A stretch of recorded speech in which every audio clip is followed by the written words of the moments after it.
Entonces, estamos viendo una serie de doctrinas esenciales y estamos hoy por ver lo que es la angelología, que es sencillamente la doctrina de los ángeles. Cuando hablamos de esto, le puedes nada más seleccionar ahí el PowerPoint. ¿Sí está seleccionado? ¿Cómo? Gracias. Tenía siglos que no usaba esta cosita. Bien, no sé si lo saben, pero el término ángel es una transliteración, es decir, viene como lo más parecido a como sonaba en el griego. El griego que tenemos para ángel es ángelos, nos lo traducen como ángel, es como Cristo, o sea, Cristo realmente es de Christos en el griego, no es realmente lo que significa. ¿Alguien sabe lo que significa Cristo? Ungido, muy bien. Entonces es algo similar lo que pasa. Entonces en la Biblia hablamos a veces de ángeles, pero el término ángel como tal es uno que puede traducirse como el puesto o la institución que Dios hizo, o sencillamente un mensajero, un enviado o un embajador. Dependerá del contexto.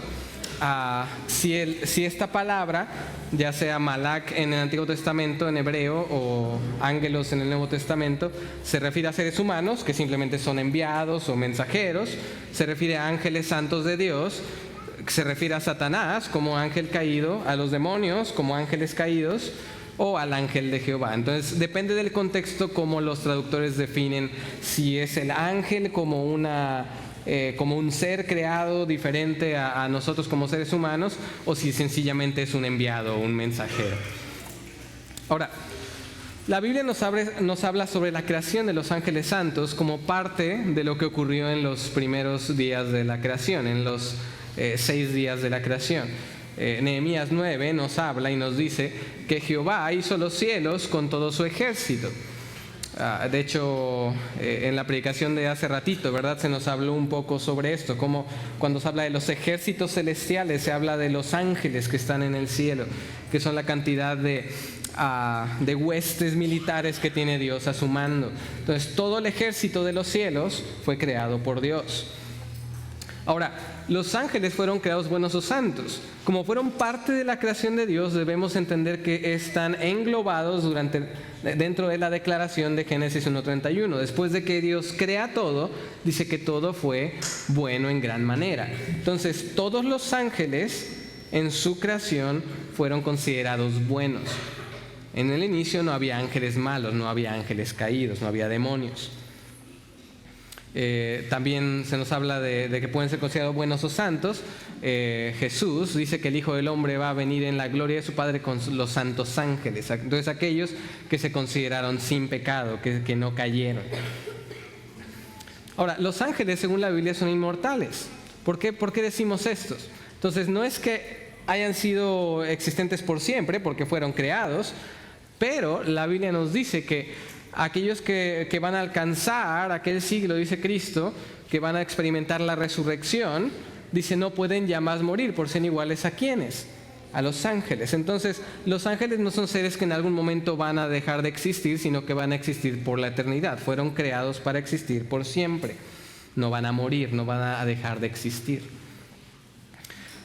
Sabemos que tiene un número, o sea, un número definido, pero no identificado. Cuando Juan ve una de las visiones en Apocalipsis, se nos dice que vio muchos ángeles alrededor del trono y luego se nos dice que su número era millones de millones. No es que empezó a contar y dijo, bueno, al final la cuenta es millones de millones, sino es una expresión sencillamente para decir, eran innumerables, eran tantos, una cantidad que simplemente puedo decir, eran millones de millones. Y digo que son un número definido porque Jesús nos habla sobre los ángeles y dice que los ángeles no se dan en casamiento, ni se casarán, es decir, no se reproduce. Entonces, desde el momento inicial de la creación, el número de ángeles que fue creado es el número de ángeles que sigue existiendo. Algunos son ángeles santos, algunos son ángeles caídos, pero estos no se multiplican, no disminuyen, son el mismo número que siempre han sido. A eso me refiero en que nosotros no sabemos cuántos son, no es que Dios diga, pues quién sabe cuántos cree. No, hay un número, solo nosotros no sabemos cuántos ángeles son. Ahora, los ángeles son seres espirituales según la Biblia, pero no omnipresentes. Vamos a ir construyendo esta afirmación. Primero, Hebreos 1, con respecto a los ángeles, nos dice que son espíritus ministradores. Cuando la Biblia habla de el ámbito espiritual o físico, es o eres espíritu o eres cuerpo. Cuando a Jesús se le pregunta, dice que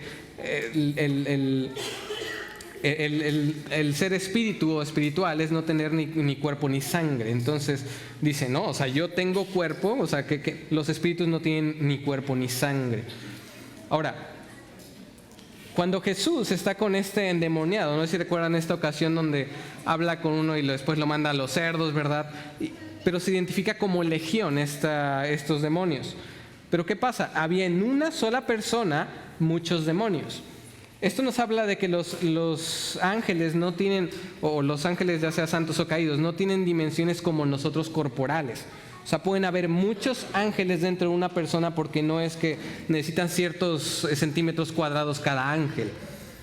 Son seres espirituales que están mucho más allá de lo físico, entonces no necesitan un espacio como nosotros para estar en un lugar.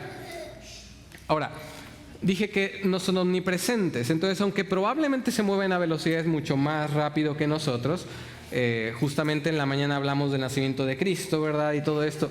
Bueno, los ángeles tienen que ser enviados de un lugar a otro, no están en todo lugar al mismo tiempo como Dios, aunque son espirituales, son seres que tienen que ir a un lugar, tal como el ángel Gabriel fue enviado a Galilea.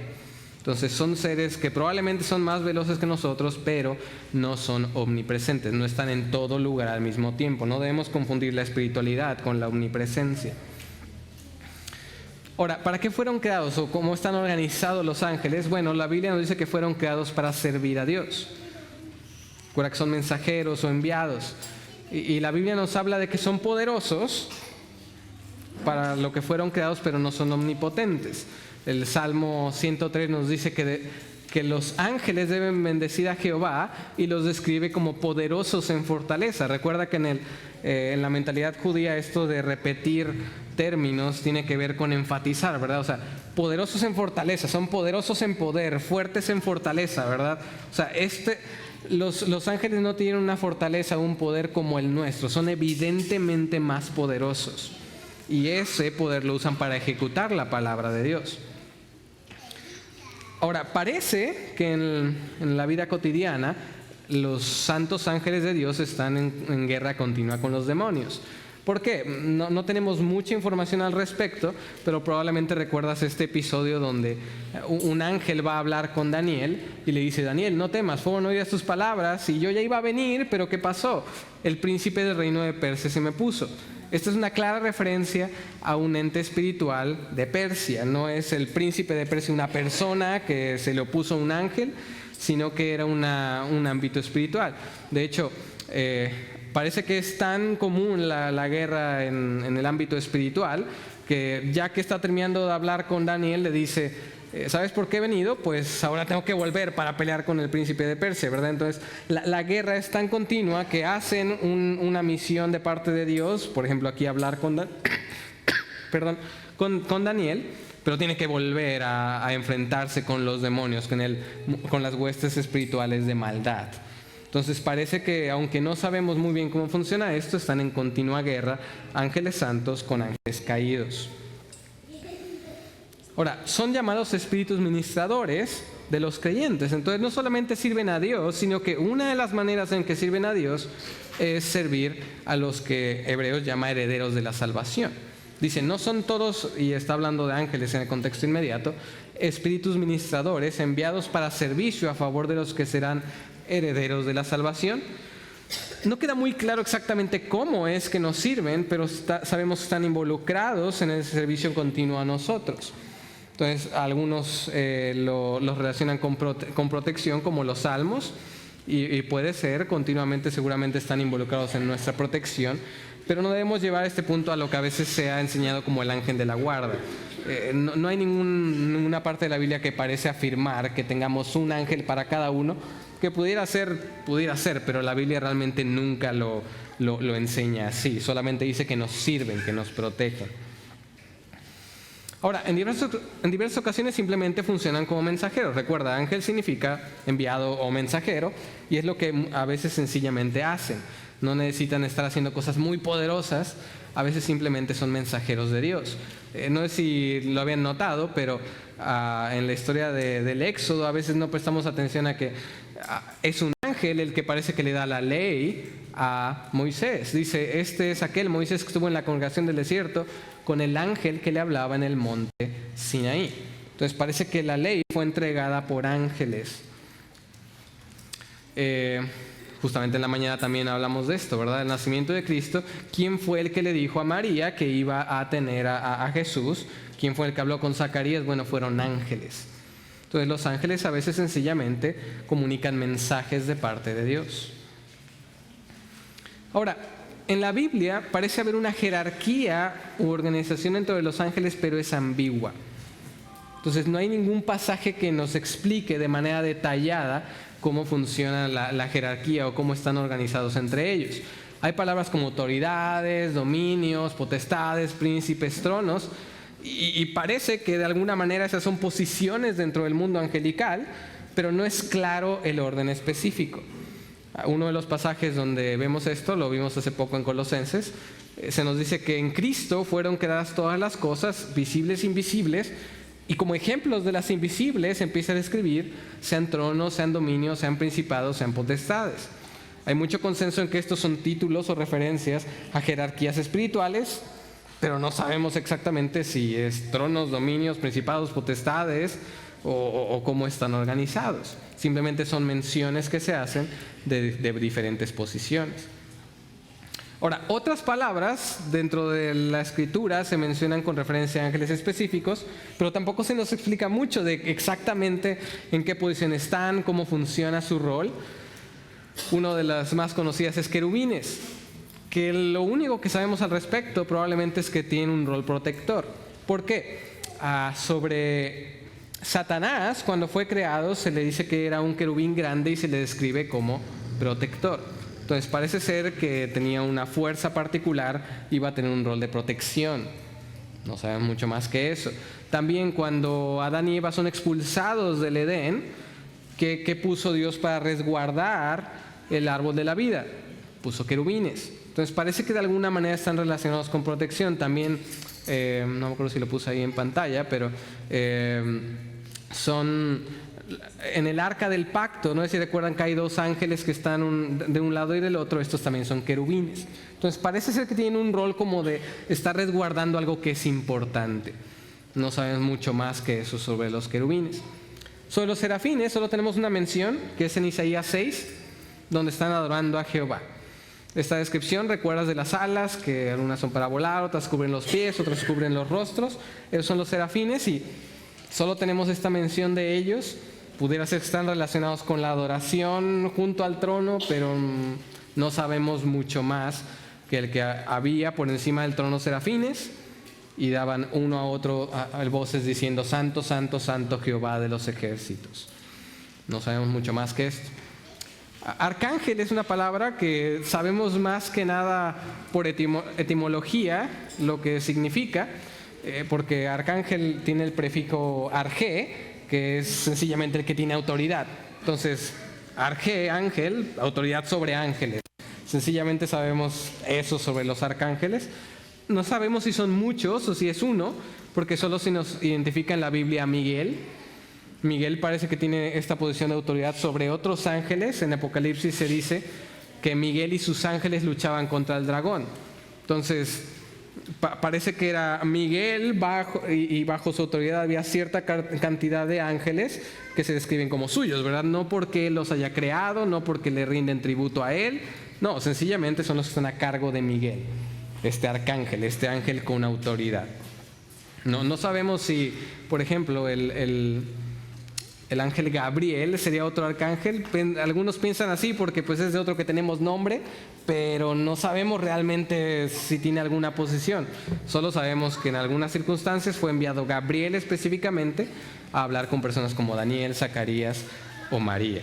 No sabemos exactamente si se nos dice un nombre porque tiene una posición alta dentro del rango de los ángeles. Ahora, la corrupción de los ángeles. Satanás fue el primer ángel en rebelarse contra Dios. No estamos seguros exactamente cómo es que esto comenzó, cómo es que el mal comenzó en el corazón de Satanás. La Biblia no lo describe. Tenemos un poco de pistas al respecto. Es el querubín, grande protector, y era perfecto en todos sus caminos. O sea, Satanás fue creado bueno. Fue parte de lo que en Génesis 1:31 Dios dijo que era bueno en gran manera. Pero en algún momento entre Génesis 2 y Génesis 3 se halló en él maldad. Sabemos por la otra cita que puse de Isaías ahí en las hojitas, que probablemente tuvo que ver con orgullo, su caída, pero exactamente cómo nació ese orgullo en su corazón no se nos explica. Pero parece que fue el primer ángel que cayó. En la Biblia tiene muchos títulos, y no quise atipurarlos aquí de títulos de Satanás. Los más mencionados, los más repetidos a lo largo de la Biblia son Satanás y Diablo. Satanás convencionalmente es entendido como su nombre personal, o sea, él es Satanás, es su nombre y significa adversario. El otro título que comúnmente en la Biblia se le da es el diablo, o calumniador, o engañador. Ahora, esto de adversario no debe entenderse como lo que se conoce como dualismo. Hay algunas corrientes teológicas que enseñan que Satanás es una fuerza de igual poder a Dios, pero esto no es posible porque, o sea, Dios creó a Satanás. O sea, no puedes crear a alguien que es igual a ti en todo poder y en todo sentido. O sea, Satanás es un ángel creado que cayó en pecado, pero no es que siempre ha existido como una fuerza contraria a Dios. Y de hecho sabemos que no tiene el mismo poder que Dios, porque en Apocalipsis vemos que será condenado y será encadenado por siempre. Entonces no puede ser que sea del mismo poder o la misma clase de ser que Dios. Es un adversario, pero no es un adversario del mismo poder que Dios. Ahora, Satanás, según la Biblia, gobierna sobre los ángeles caídos.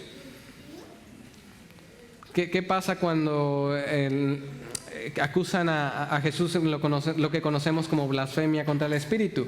Bueno, le acusan de que está sacando demonios o está echando demonios por el poder de Belcebú.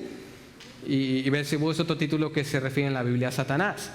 Y le dicen, no, o sea, por el príncipe de los demonios, por Belcebú es que tú estás echando fuera de los demonios. Entonces, había una noción clara de que Satanás tenía bajo su poder a los demonios, era el príncipe de los demonios, tenía una posición por encima de ellos.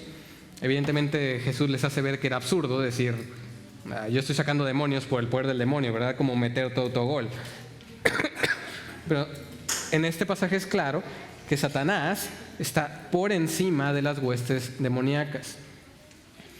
Ahora, no solamente por encima de los demonios, sino que el poder de los demonios que tiene lo usa para gobernar el sistema pecaminoso del mundo. Primera de Juan nos dice que el mundo entero está bajo el maligno. Entonces no es una sorpresa si hay mucha tentación, hay muchos pecados en el mundo. Eso es porque Satanás está gobernando el sistema universal para promover el pecado. El maligno es una referencia a Satanás. Ahora, ¿su objetivo cuál es al promover esta maldad, al promover el pecado en el mundo? Bueno, es promover la rebelión universal a Cristo. Que más y más personas decidan rebelarse a Cristo como Él lo hizo. Hay dos pasajes que puse como ejemplo de esto. Pablo dice que teme que como la serpiente engañó en su astucia a Eva, vuestros sentidos sean, ¿qué pasa? Extraviados de la sincera fidelidad a Cristo. Entonces, lo que hizo Satanás con Eva fue tentarla para que no fuera fiel a Dios, no fuera fiel a Cristo. Y eso es lo mismo que está intentando hacer Satanás con nosotros, tentarnos, ahuyentarnos de la fidelidad a Cristo, que busquemos otra fidelidad ajena a Cristo, otro Dios. Otro pasaje que nos habla de esto es 2 Corintios 4:4. ¿Qué está haciendo activamente Satanás en la vida de los inconversos? Él ciega el entendimiento de los incrédulos para que no les resplandezca la luz del Evangelio de Cristo. Entonces, su misión es que tú no veas que Cristo es alguien glorioso, alguien digno de tu devoción, alguien digno de rendir tu vida a Él. Continuamente está buscando que más y más personas no sigan a Cristo, no sean fieles a Él. Entonces, Él quiere más adeptos a su rebelión. Ahora, su estrategia podríamos resumirla como el engaño. 2 Corintios 11 nos describe que el mismo Satanás se disfraza como ángel de luz. Y así que también no es extraño que sus ministros se disfracen como ministros de justicia. Entonces, Satanás no normalmente viene a ti y te dice, mira, toma esto, va a destruir tu vida. Satanás lo que hace es presentarnos el pecado, la rebelión a Dios como algo deseable. O sea, Satanás no le dijo a Eva, oye, si haces esto vas a arruinar la humanidad y vamos a caer en pecado todos. No, Satanás le dice, mira, o sea, si tú comieras esto, podrías llegar a ser como Dios, algo bueno para ti. De hecho, deberías quizás comenzar a dudar de Dios, que te dijo que todo menos este. ¿Por qué te dijo que no a este? Entonces, continuamente lo que está haciendo Satanás es hacernos pensar que lo malo es bueno y lo bueno es malo. Está confundiéndonos, está engañándonos. Se disfraza como ángel de luz, como alguien que quiere ayudar, pero en realidad nos quiere perjudicar, quiere que nos rebelemos en contra de Dios. Ahora, una de las verdades más preciosas de la Escritura es que Satanás, y esto va de la mano con lo de que no creemos en el dualismo, ¿verdad? Satanás está bajo el gobierno de Dios.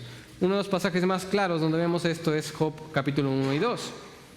¿Qué pasa? Satanás está en presencia de Dios y tiene que pedirle permiso para dañar a Job. Y Dios le dice, está bien, ve Satanás, he aquí todo lo que tienes está en tu mano, solamente que yo pongo los límites de hasta dónde puedes actuar. No pongas tu mano sobre él. Y Satanás va, y todo lo que hace en la vida de Job lo hace bajo el gobierno de Dios.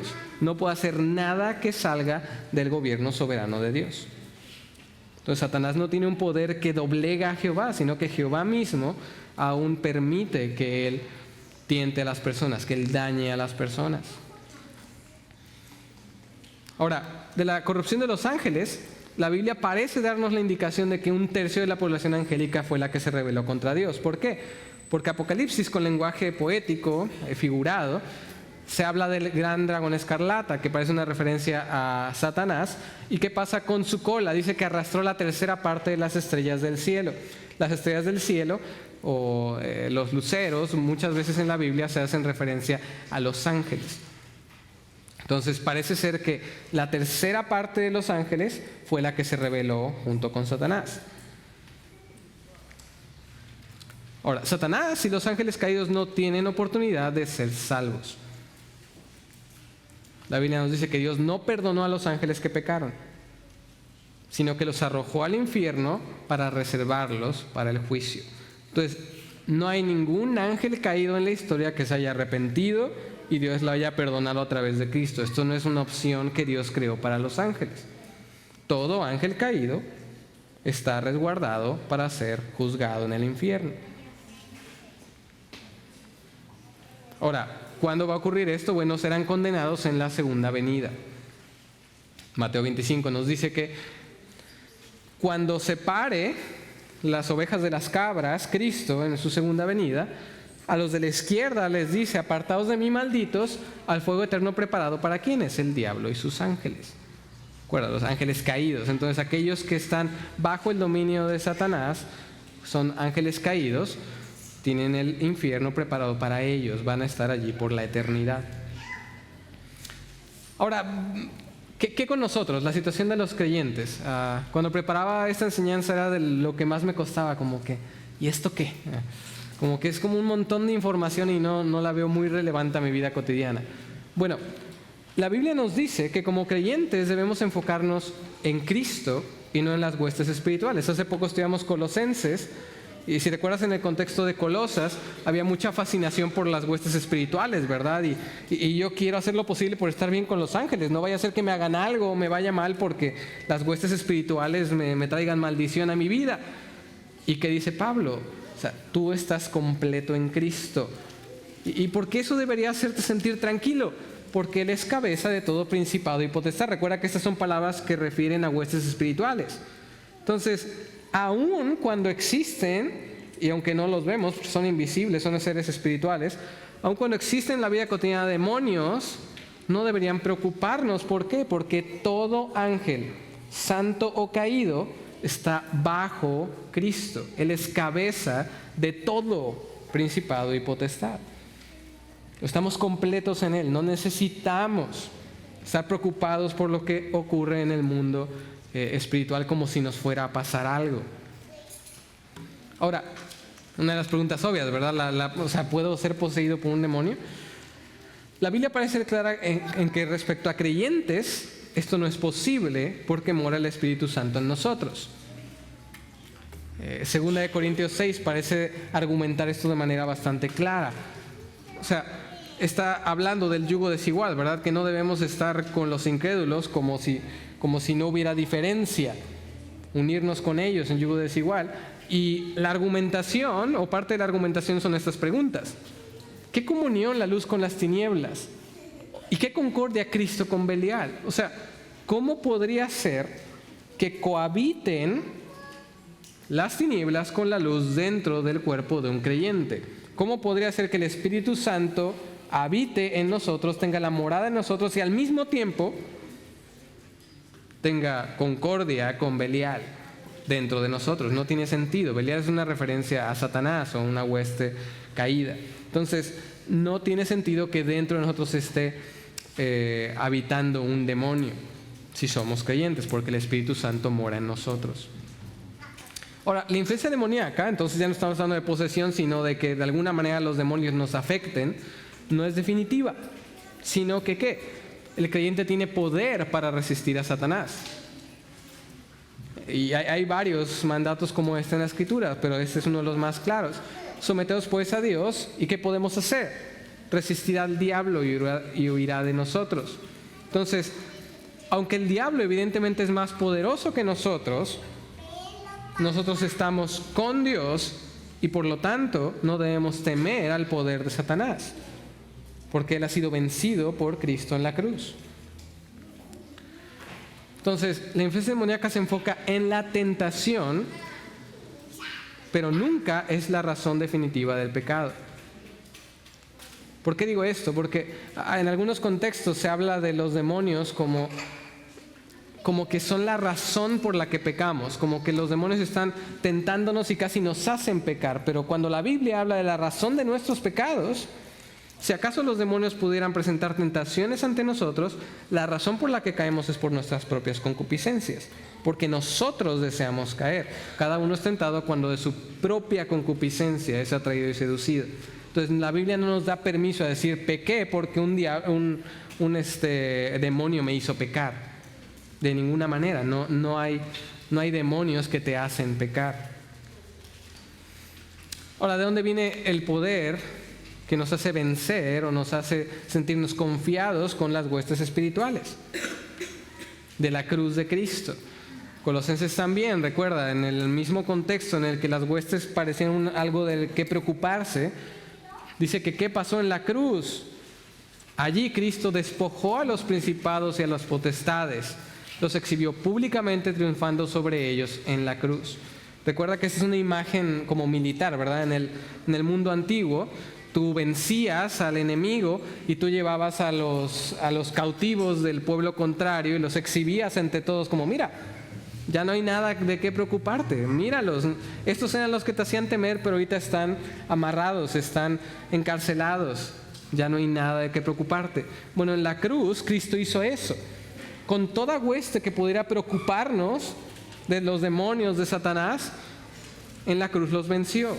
De manera que es como si hubieran desfilado frente a nosotros y Cristo dijera, ya no hay nada de qué preocuparte. Están bajo mi autoridad. Yo los he vencido. Entonces no tenemos que preocuparnos por eso. Para terminar, 1 Juan 4:4 nos dice que vosotros sois de Dios y los habéis vencido.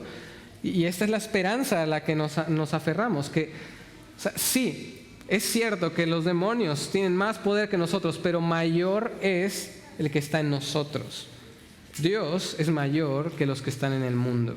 Entonces, por mucho poder que tenga Satanás, por mucho poder que tengan los demonios, si tú y yo somos creyentes genuinos, no tenemos nada que temer, porque el ser más poderoso del universo está en nosotros y por nosotros, por gracia. Antes de dar tiempo a dudas, parte de lo que reflexionaba sobre, porque este tema de los ángeles es como hay información, pero no hay tanta información en la Biblia. Muchas cosas quedan así como, pues quién sabe. Me preguntaba, ¿por qué esto es necesario para mi vida, ¿no? Y pensaba en al menos dos cosas. Una es pensar en el poder de Dios. A veces, cuando pensamos en el poder de Dios es como algo muy abstracto. Y pensamos que Él es poderoso y los puntos de comparación que tenemos no son muchos. Bueno, estoy seguro que si ahorita entrara un ángel por el techo, ¿verdad? Todos nos quedaríamos asombrados y sería un ser tan impresionante que hasta algunos se sentirían tentados de alguna manera a adorarlo o querer tocarlo, así como para sentir algo, ¿no? Bueno, nuestro Dios es un Dios que tiene ejércitos de ángeles. Ese ser que aquí parecería un superhéroe, que comparado con nosotros seríamos evidentemente tan débiles. Bueno, nosotros creemos en Jehová de los ejércitos. O sea, imagínate el poder que tiene Jehová para que este sea uno más de su ejército. Un ser que para nosotros sería increíblemente impresionante. Entonces, creo que esta doctrina debe hacernos asombrarnos del poder de Dios. Debe hacernos pensar, wow, qué increíble. Y también debe hacernos asombrarnos del perdón de Dios. Es increíble pensar, nosotros nuestra tendencia natural, si tenemos varias opciones, sería preservar o restaurar aquello que nos parece más valioso. No sé no sé, por ejemplo, David Chapman está saliendo este día a la iglesia, ¿verdad? Si tuvieras a David Chapman y tuvieras a un desconocido que acaba de entrar a la iglesia por primera vez, lo natural sería que tú dirías, no, yo quiero conservar a David Chapman, si tengo que elegir entre uno de los dos, quiero conservar a este que ya ha servido mucho, tiene muchos dones, y a esta persona que ni conozco, pues no. Bueno, Dios tenía a los ángeles caídos y a los seres humanos caídos. Dentro de las opciones de a quién quieres salvar, por quién quieres dar a tu hijo por ellos, no somos la opción obvia. ¿Por qué no perdonar a los ángeles? Si tú comparas lo que es un ser humano con un ángel, evidentemente es un ser superior el ángel. Pero Dios decidió dar a su hijo no por los ángeles, sino por nosotros. Entonces, eso debería asombrarnos, debería hacernos pensar, ¿cuánto me ama Dios que no quiso salvar a estas huestes tan poderosas, tan perfectas, y me quiso a mí? Quiso que yo le adore por la eternidad. Entonces, espero que eso les ayude a asombrarse un poco más del poder y el perdón de nuestro Dios. Dicho eso, pues quisiera dar tiempo a dudas.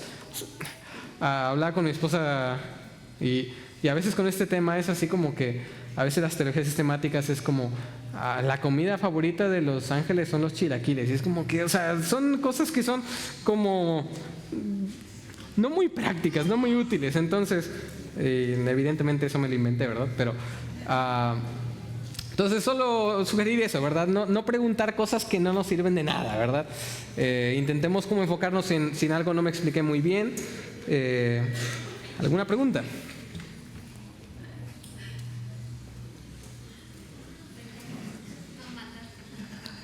Sí, es que ya sabía yo que me iban a preguntar, pero ¿qué pasa si en una isla? Y es que este tema es así, ¿no? Como que no. Y creo que es la razón por la cual no se nos habla mucho al respecto, porque en la vida cotidiana de santidad no es tan relevante que sepamos mucho de los seres angelicales. Entonces, ¿nadie preguntas? ¿Sí? El nombre de Satanás se le conoce como Lucifer también, ¿verdad? Sí, es uno de los títulos que en la Biblia se le da. Pero antes de que fuera un ángel caído, ¿cómo se llamaba? ¿Era Satanás ahí arriba en el cielo? Creo que no tenemos esa referencia. No, esa era la... Sí, ¿verdad? No nadie me... ¿Perdón? ¿Luzbel? La verdad yo no lo recuerdo, pero probablemente eso. Y es eso, ¿verdad? Es como en mi vida cotidiana, ¿de qué manera saber que se llama Luzbel me va? Pero bueno, gracias por la pregunta. ¿Alguien más? Pues bien, entonces oramos y con eso estamos despedidos.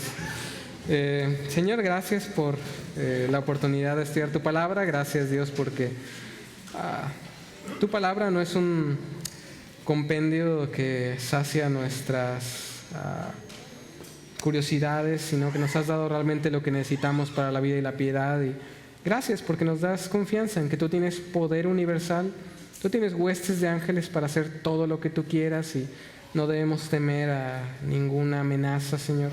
Todo lo que pasa está bajo tu poder, incluso lo que hace Satanás, incluso lo que hacen los demonios.